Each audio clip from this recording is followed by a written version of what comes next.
আমার বড়মামার অনেক উদ্ভট কাণ্ডের এটি একটি। কাগজে বিজ্ঞাপন দিয়েছিলেন, একটি খাঁটি ভূতের বাড়ি কিনতে চাই, মালিক যোগাযোগ করুন। 7 দিন গেল, 8 দিন গেল, 1 মাস গেল, কারো দেখা নেই।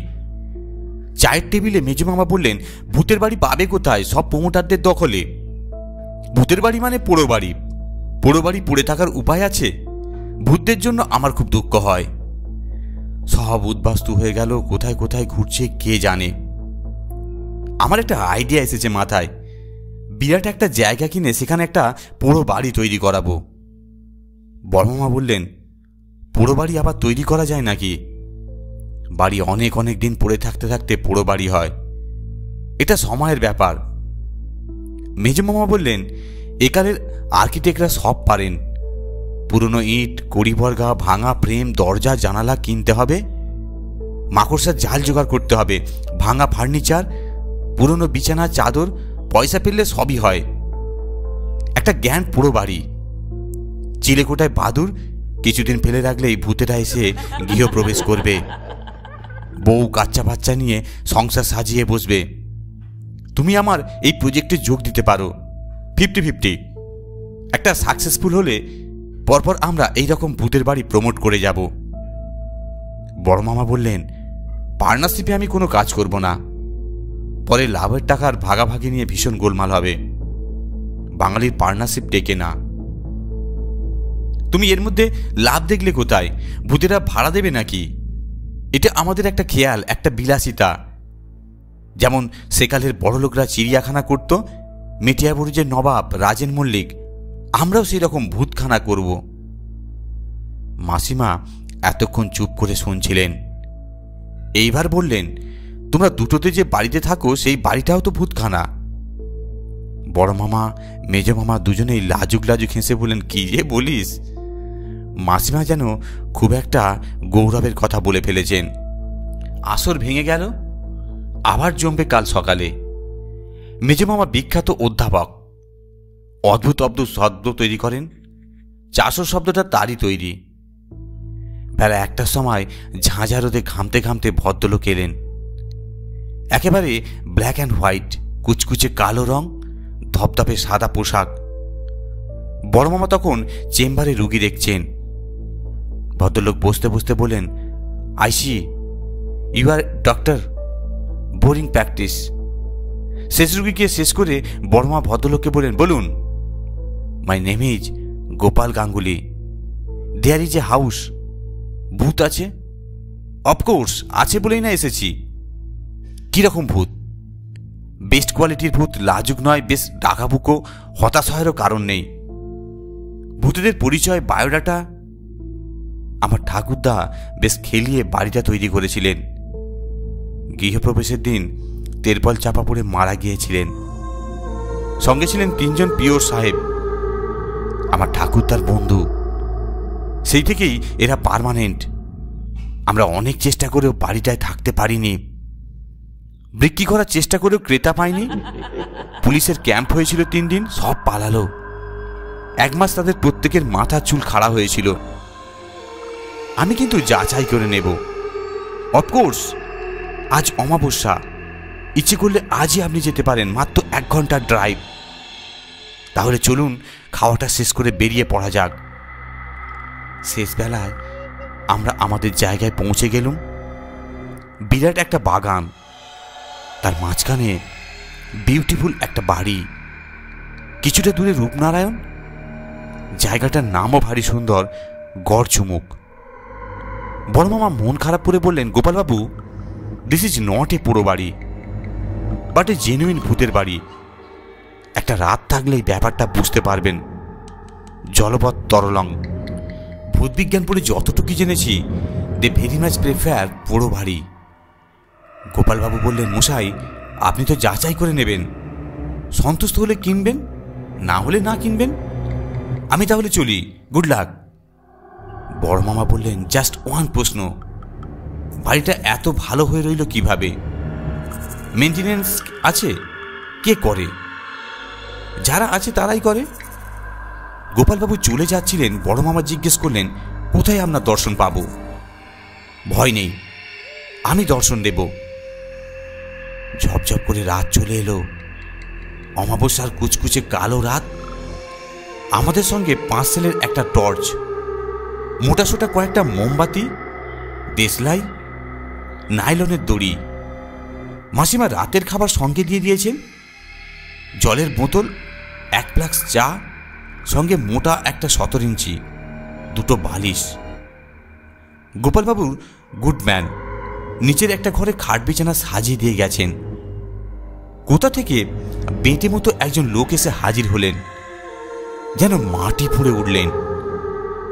বড় মামা জিজ্ঞেস করলেন, তুমি কে, ভূত?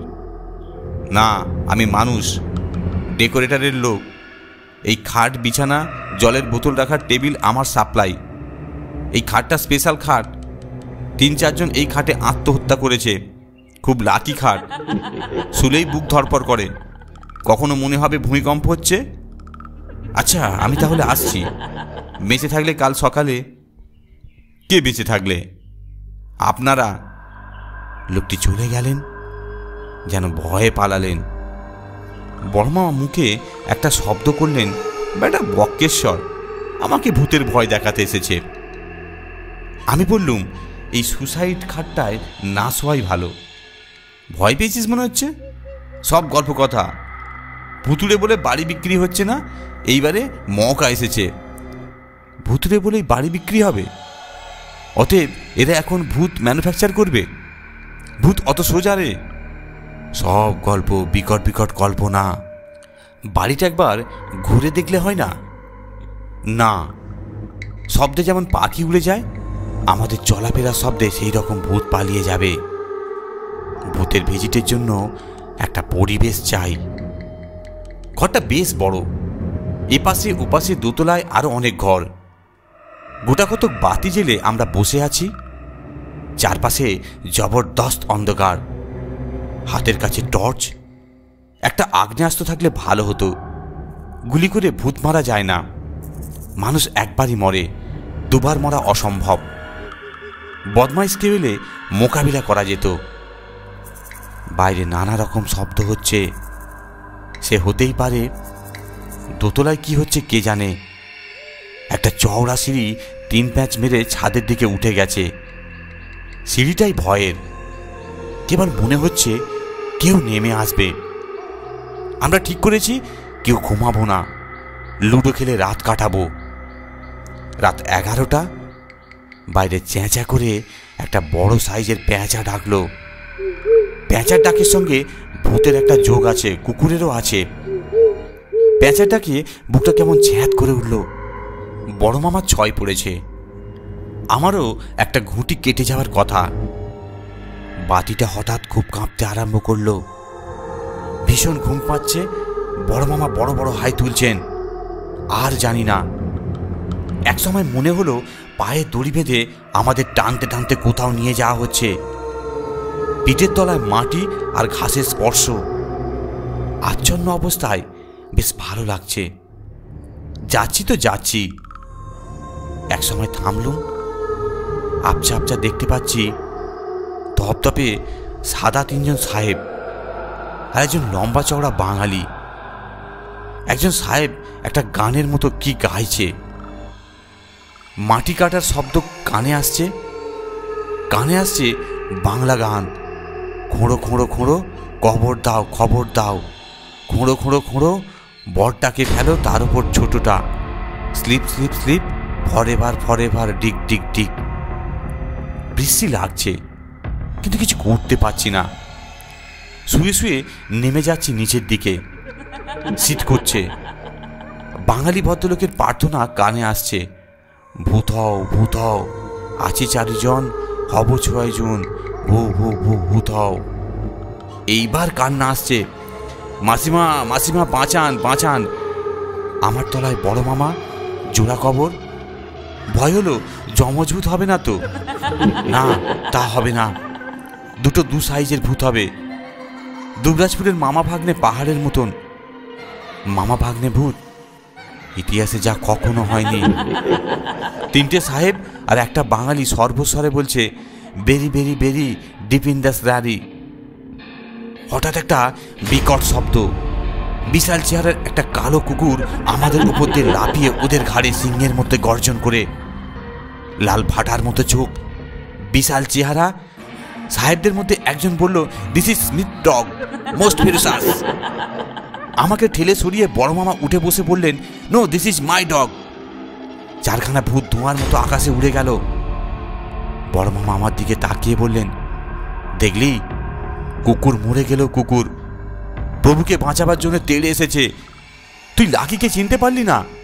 বড় মামার জার্মান শেফার্ড, তার 14 বছরের জীবন শেষ করে চলে গেছে। বাড়িতে তার সমাধি আছে, রোজ ফুল দেয়া হয়। ভোর হয়ে গেছে, যাকে বলে প্রসন্ন সকাল। গোপালবাবু আসছেন। এ কি, আপনারা ঘাসের ওপর ঠান্ডায় শুয়ে আছেন কেন? বড় মামা বললেন, ঘাসের ওপর নয় তো, আমরা আমাদের কবরে শুয়ে আছি। রাত্রিবেলা কখন জানি না 3টে সাহেব ভূত আর একটা বাঙালি ভূত ঠ্যাং ধরে টানতে টানতে এনে এখানে কবর দিয়ে খানিক নাচানাচি করে চলে গেল। বললে ছিল 4টে, হলো 6টা। কবর থেকে বেরোলেন কি করে তা তো জানি না। সে কি মশাই? গোপালবাবু ঊর্ধ্বশ্বাসে গেটের দিকে ছুটলেন, চাচা আপন প্রাণ বাঁচা। মাসিমা সব শুনে একটা কথাই বললেন, ভূতরা ভূতেদের কিছু করতে পারে না, নিজেদের চিনলে তো। ধন্যবাদ, গল্পটি শোনার জন্য অনেক ধন্যবাদ। আপনারা সুস্থ থাকুন, ভালো থাকুন, এই কামনাই করি।